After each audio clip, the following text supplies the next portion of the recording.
Hey, up next on the Marmy Rock Show, we want to welcome back Jandre Nadal from Message to Zenith. Second time on the show, man. Thanks for coming back on the show. Oh, thank you so much for having me again. Now, I was going to introduce you as a band from Puerto Rico, but I know you're in Florida now. Are you guys headquartered out of Miami these days, or where are you guys calling home these days? Well, we're calling Miami our new home right now. So we're in the main motherland.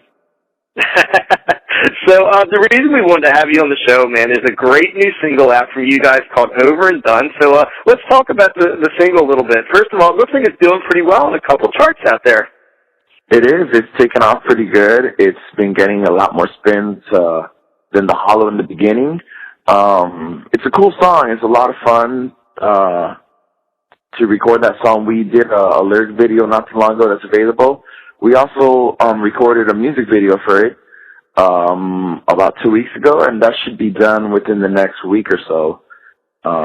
So, you know, there was a little acting involved, and we had Andres Ramirez, director. He directed it, did a really good job. He's based out of California.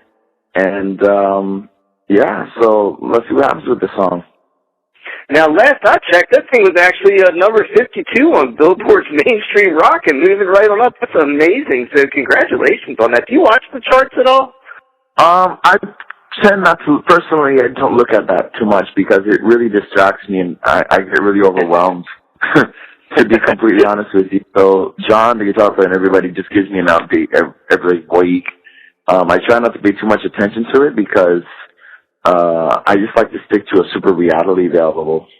We're a do-it-yourself band. We do everything ourselves. We fund ourselves. So it's really hard for us. And we're competing with some heavy names out there on these charts. So it's pretty flattering to hear that we're on the top, 50s or whatever. Yeah, man, you guys deserve it, man. You're doing really well now. I read a quote that song is about an internal struggle. Can you elaborate a little bit more on that? Well, when I wrote this song, I was writing the lyrics and I kept imagining the story of Meet Joe Black. So it's kind of like the story of death trying to take you away, but you're not really ready for it. There's so many people who are like, just want to leave this world and are living such a negative life, and it's like you have so much to live for. And that's kind of what the story's about, It's like you don't really appreciate what you have until your time is up. I also wrote this song because a good friend of mine in Puerto Rico was diagnosed with cancer, and he's such a positive person, and I see people like that, you just do not want to leave this world. And there's people at the same time who, are taking suicide in their hands and all this negative stuff, and that's what the song's about. Wow, that's amazing hearing that part about your friend with cancer, and it really hits home to a friend that's dear to ours, so I'm going to be sure I share that with her. Now, is this in advance of an upcoming album? Are you working on a full-length album, or are you guys going to do a string of singles? So check it out. This album's already done. It's called Victims and Villains. The album is already printed, and we have physical copies for the moment. You can only get it on our personal webpage from MessageToVenus.com on our little store section. And there's a little combo for $20. You get the shirt and the EP and the album. If you just want the album, it's just $10. We don't have it fully released on iTunes as of yet because we're trying to push the physical CD copy. Because we just want to see a little old school out there for a little bit. That's awesome, man. So people can go to MessageToVenus.com and pick it up right now. So that's fantastic. Hey, so coming up April 25th, man, you guys got a pretty cool gig, it looks, lined up called the Earth Day Birthday. Tell me a little bit about that. Birthday. All right, so, yeah, Earth Day Birthday is going to be an awesome gig. We're going to be playing with a lot of big names there. We're going to be sharing stage with friends of ours called 12 Stones. I'm sure you've heard of them. Oh, yeah. All the boys are great. We've had the pleasure of being on the road with them before, and they're really cool guys. Nothing More is also going to be on that stage. Believe on main stage is Five Finger Death Punch, Slash, and a lot of other big names are going to be out there. So really stoked to be in that gig, and it's also near our home, new home, to be said. So Orlando's only a 4-hour drive, and we have a lot of friends based out of Orlando and a lot of fans as well. So it's going to be really exciting to be able to play a show that big in front of people we know. Hey, one of my favorite tunes from you guys is still the tune called The Show, and I couldn't believe when I looked back that was 2010. Can you kind of reflect a little bit about what the journey's been like from 2010 to present?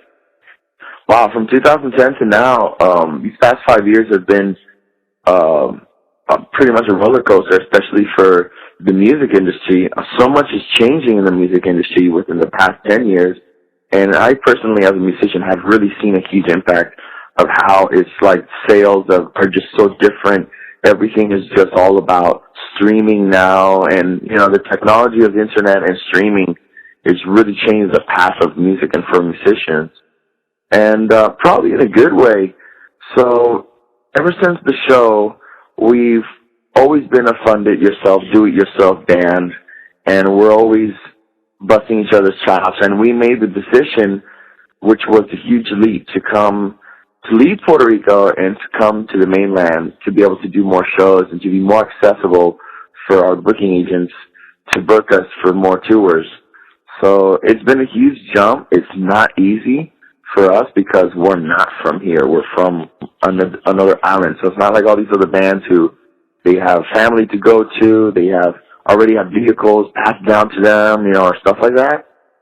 So we're doing this all from scratch as young men here in Miami, and it's not easy, but we are really trying our hardest. And actually, the show is re-recorded, and it is on the new album, Victims and Villains. Oh, wow, man. So I'm eager to check that out for sure. It was a great tune. Yeah, and awesome. So I love all the little short videos you guys put up, and one that caught my attention was the little one you called it the Tetris Master, loading the van. And being a DIY band, man, I doubt how many people realize the challenge of, like, you guys probably setting up your stuff and all. Like, let people know that don't understand, how early do you have to get to a gig, and how late are you there when you're at a gig? Well, we usually have to be at a gig at the place around 3 p.m., and then we're leaving usually last after all the other bands played because either we headline or either we're an opening band, but we have a merch booth, so we need to just get as many sales as we possibly can. And so that's probably after 2 a.m., and then we get paid.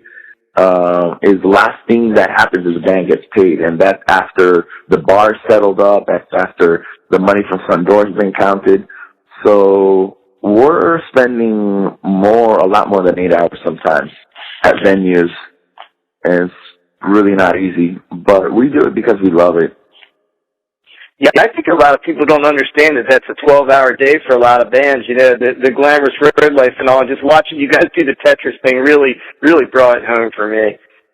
Yeah, the whole Tetris system is really necessary to have a really organized way of putting all your gear away, making certain things accessible at a certain time, like food or like merchandise has to be the most accessible.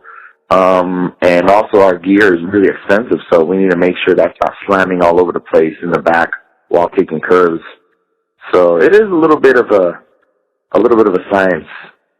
There's a lot of common sense that a lot of bands don't use. I've seen bands load up their gear in the back trailer, just literally piling things up with no common sense. It was like, what are you doing? You're just destroying your stuff.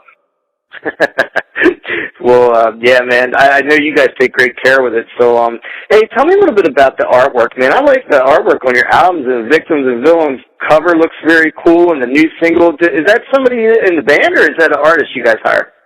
It's an artist we hired. His name is Neftali Cruz. And Neftali, actually, pretty cool you brought up that topic. He is finishing a comic book for us. We had the Indiegogo a few months back for our last funding, and we have one of the packages was by the Victims and Villains. It's like an everything combo with a comic book, and the comic book is kind of like taken off of what the album concept is. It's about these lost messenger space guys, and some intense stuff happens in space. I don't know the whole story. John and Juan are the ones who are more in control of what's happening with the comic book. So that artist, we call him every once in a while, like, hey, we have a new single. This is what we want. We want to have the space guy, kind of like have an explosion, internal explosion. We want to see a lot of bright colors. And this guy whipped out this little cover in like a couple days. And he's the same one who did our main album art for Victims and Villain, which is a really, really cool cover. It has a lot of details of where we've been. Our first, the name of the spaceship is actually called SS Jody, and Jody's the name of our first tour van. So there's a lot of details that implement what we've been and who we are into the album. Well, man, it's been really good talking to you again. Once again, this is Andre from Message to Venus, and the album right now, the single right now, Over and Done, is out there, and you can actually get the whole album if you go to MessageToVenus.com. And, hey, man, thanks again for being on the show. It's always good talking to you, and good luck out there on the road. Thank you so much, man. It's a pleasure talking with you. Really, thank you for having me.